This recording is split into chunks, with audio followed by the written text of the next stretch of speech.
అనిపిస్తే మీ కాలు మొత్తం సార్ నేను సినిమా అసలు ఏం సినిమా తీశారు సార్ మీరు. ఇలాంటి సినిమా నా లైఫ్లో చూడలేదు, చూసి అనుకోలేదు. సెకండ్ హాఫ్ అన్న ఇది కార్తీక 2లో కృష్ణుడు అవతారం గురించి చెప్పేటప్పుడు గూస్ బంప్స్ వస్తాయి తెలుసా మీ అందరికీ. సెకండ్ హాఫ్ సినిమా మొత్తం గూస్ బంప్స్ అన్న. వెంటకలు పడుకుంటే ఒట్టు అసలు విజిల్స్ టాప్స్ చొక్కలు దింపుకుంటారు అన్న. ఫ్యాన్స్ అయితే హనుమంతుడు భక్తులు ఉంటారు, చొక్కలు దింపుకుంటారు మామూలుగా లేదు. క్లైమాక్స్ మాత్రం రచ్చ రచ్చ రచ్చ రచ్చ అసలు మామూలు సినిమా. ఇలాంటి సినిమా చూసి అనుకోలేదు. ఎంత మంచి తీసాను మీ అందరికి, డైరెక్టర్ ప్రొడ్యూసర్ అన్న హీరోకి. ఇలాంటి సినిమా చూపించినందుకు అందరికి థ్యాంక్స్ అన్న. చాలా బాగుంది సినిమా, అందరు చూడాలి. ప్రతి ఒక్కరు చిన్నపిల్లలు చూపించాలి ఫస్ట్, అందరికి చూడాలి. సెకండ్ హాఫ్ మొత్తం బాగుంది అన్న.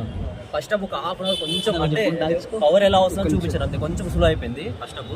సెకండ్ హాఫ్ మొత్తం లిటరల్లీ సూపర్ అసలు సూపర్. ఎక్కడ చిన్న లోపు లేదు అసలు, ఎక్కడ బ్లాక్ బస్టర్ అసలు సినిమా మొత్తం. చిన్న సినిమా అయినా సరే, చిన్న సినిమా అన్నారు, సినిమా ఇంట్రెస్ట్ కూర్చో వచ్చింది.